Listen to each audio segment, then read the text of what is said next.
Hi friends, இன்றைக்கி நம்ம மீன் குழம்பு செய்கிறது பார்க்க போகிறோம். அதுக்கு தேவையானதெல்லாம் ஃபஸ்ட்டு எடுத்து வச்சுக்கிட்டேன். அப்புறம் நேற்று எங்கள் ஊர் சந்தையில் ஃப்ரூட்ஸ் விற்றுச்சு, அதை வாங்கிட்டு வந்ததை ரெடி பண்ணி வச்சுட்டேன்.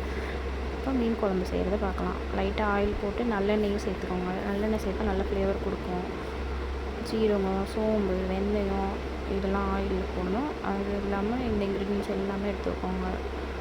ஃபஸ்ட்டு எண்ணெயில் வெந்தயம், சீரகம், சோம்பு இதெல்லாம் போட்டால் நல்ல ஃப்ளேவர் கொடுக்கும். ஆயில் நல்லா பொரிஞ்சு வந்ததுக்கப்புறம் பூண்டு தட்டி போடுங்க.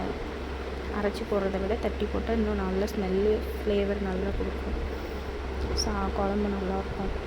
அப்புறம் சின்ன வெங்காயம், பெரிய வெங்காயம், பச்சை மிளகாய் உங்களுக்கு எவ்வளோ தேவையோ அந்த மாதிரி போட்டுக்கோங்க. போட்டு கொஞ்சம் உப்பு போட்டிங்கன்னா நல்லா சீக்கிரம் வதங்கும், நல்ல ஃப்ளேவர் கொடுக்கும்.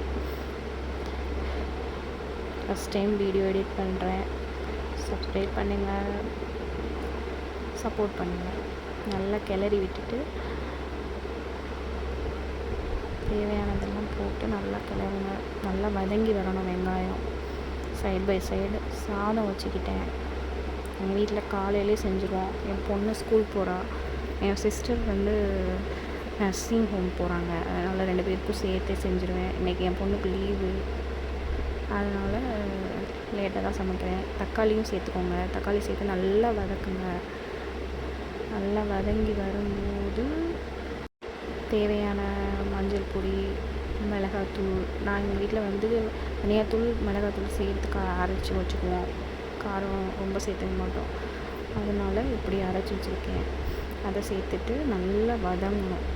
அந்த பொடி மசாலா நல்லா போகணும்.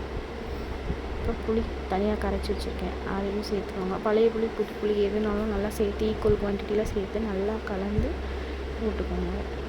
நல்லா அந்த பச்சை வாசனை போகிற வரையும் நல்லா கொதி வரணும்.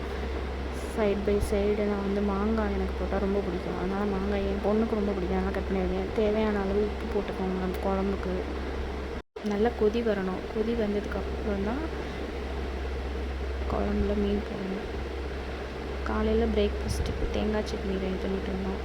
நான் தேங்காய் திருப்பினேன், அது சரியில்லைன்னு சொல்லிவிட்டு என் தங்கச்சி வாங்கி திருக ஆரம்பிச்சிட்டா. நல்லா திருகி ரெடி பண்ணி போட்டுட்ருக்கும்போது என் பொண்ணு வந்துட்டா. பொட்டுக்கடல ரொம்ப பிடிக்கும் அவங்களுக்கு.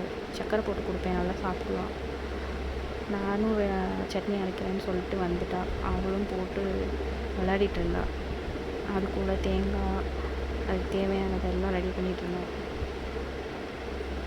எடுத்து வாயிலையும் போட்டுக்குவான், அவளுக்கு ரொம்ப பிடிக்கும்.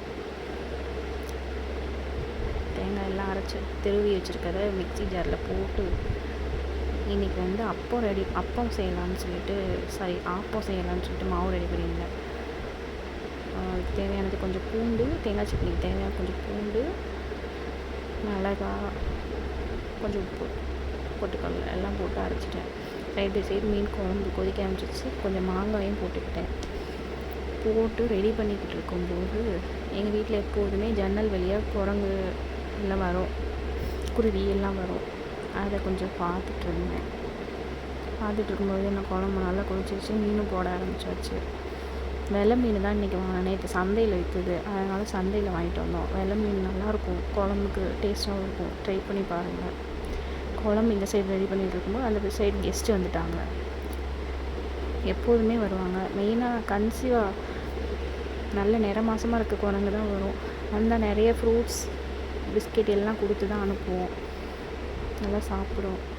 அப்புறம் சட்னிக்கு தாளிப்புக்கு கடுகு, எண்ணெய், கருவேப்பிலை எல்லாம் போட்டு என் தங்கச்சி என்கிட்ட சைடில் ரெடி பண்ணிகிட்டு இருந்தாங்க. ரெடி பண்ணிவிட்டு தாளிச்சிட்டு இருந்தாங்க. ஃபஸ்ட் டைம் வாய்ஸ் கொடுக்குறதுனால ரொம்ப லேக் ஆகுது.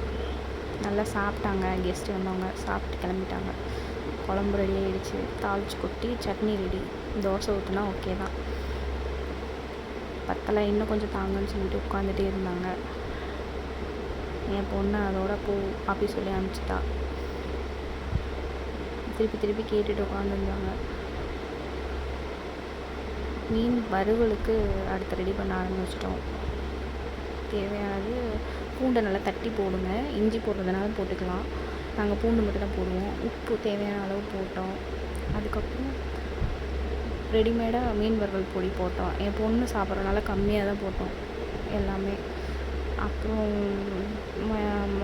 ஜீரகத்தூள், மல்லித்தூள், ரெடிமேட் மசாலா, அப்புறம் கொஞ்சம் கார்ன்ஃப்ளவர் மாவு எல்லாம் போட்டு ரெடி பண்ணோம். ரெடி பண்ணிகிட்ருக்கும்போது அந்த சைடும் அடுப்பில் வேலை போயிட்டு இருந்து கொஞ்சம் மஞ்சத்தூளும் சேர்த்துட்டோம். அப்போ தான் அந்த ஸ்மெல் வராது, மீனோட ஸ்மெல்லு. நல்லா ரெடி பண்ணிவிட்டு கொஞ்சம் லெமன் போடலான்னு சொல்லிட்டு என் தங்கச்சி லெமன் எடுத்துகிட்டு வந்தாங்க.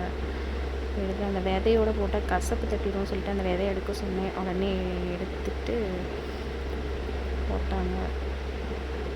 நல்லா இருந்தது. இன்றைக்கி மீன் வறுவல் சாப்பிட்டோம்.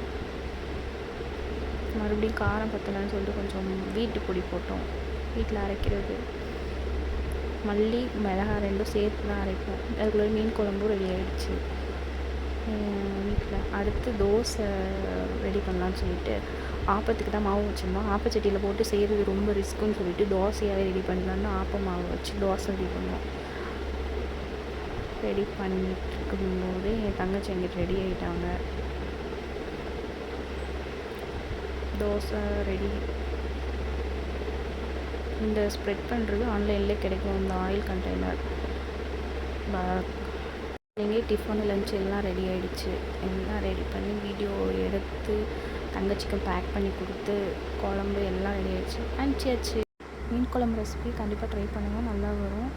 Thank you so much. இந்த சேனலை சப்ஸ்கிரைப் பண்ண மறந்துடாதீங்க. ரொம்ப thank you. First time video upload பண்ணுறேன். Keep support my channel.